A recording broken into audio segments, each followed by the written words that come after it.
Ya, assalamualaikum warahmatullahi wabarakatuh. Perkenalkan, saya dari kelompok 3 ingin mempresentasikan tentang implementasi nilai Pancasila sebagai dasar negara dalam pembangunan dan pasal-pasal UUD 1945. Berikut kelompok-kelompok kami. Ada saya sendiri, Mas Bila, ada sama satunya lagi Mas Dev. Pendahuluan, Pancasila merupakan dasar dan ideologi bangsa Indonesia yang menjadi pedoman dalam kehidupan berbangsa dan bernegara. Tujuan presentasinya adalah untuk menjelaskan bagaimana nilai-nilai Pancasila diimplementasikan dalam pembangunan dan pasal-pasal UUD 1945. Langsung ke materinya.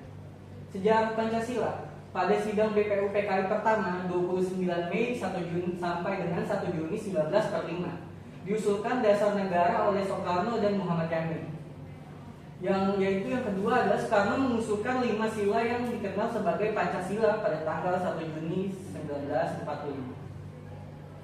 Pembentukan Panitia 9, yaitu Panitia 9 dibentuk pada 22 Juni 1945 dengan anggota termasuk Soekarno-Hatta dan lainnya.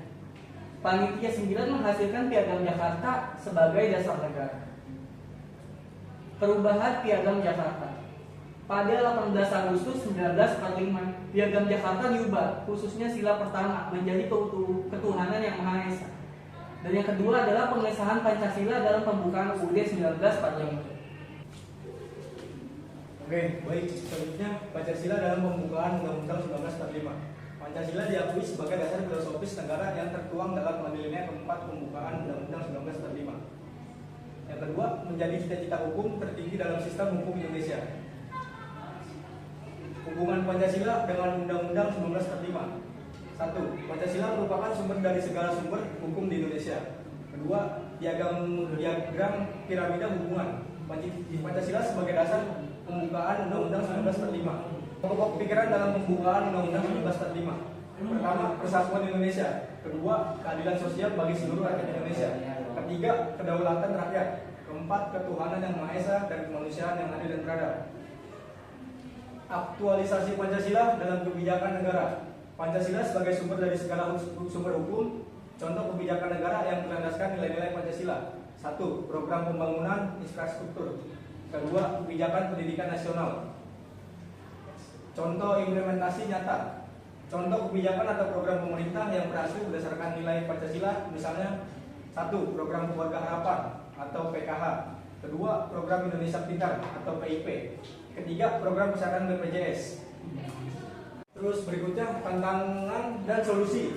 Tantangan dalam implementasi nilai Pancasila ada 3, yaitu ketimpangan sosial dan ekonomi. Kedua, korupsi. Ketiga, konflik sosial. Selanjutnya, solusi.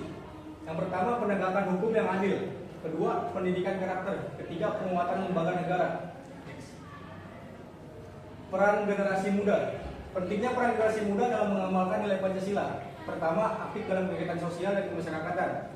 Kedua, berpartisipasi dalam pembangunan nasional. Ketiga, menjaga persatuan dan kesatuan bangsa. Ya, kesimpulannya, Pancasila sebagai dasar negara dan pandangan hidup bangsa Indonesia adalah fondasi yang kuat bagi pembangunan bangsa. Implementasi nilai-nilai Pancasila dalam setiap aspek kehidupan berbangsa dan bernegara sangat penting untuk mencapai cita-cita nasional. Oke. Ya, saya membuka sesi pertanyaan. Untuk pertanyaan kali ini mungkin ada yang mau ditanyakan. Saya udah mau nanya apa tantangan terbesar dalam mengimplementasikan Pancasila di era globalisasi saat ini? Untuk jawaban mengenai apa tantangan terbesar dalam mengimplementasikan Pancasila di era globalisasi saat ini, yang pertama itu adalah pengaruh budaya asing. Yang kedua ada individualisme dan konsumerisme. Yang ketiga, kesenjangan ekonomi. Yang keempat, radikalisme dan intoleransi.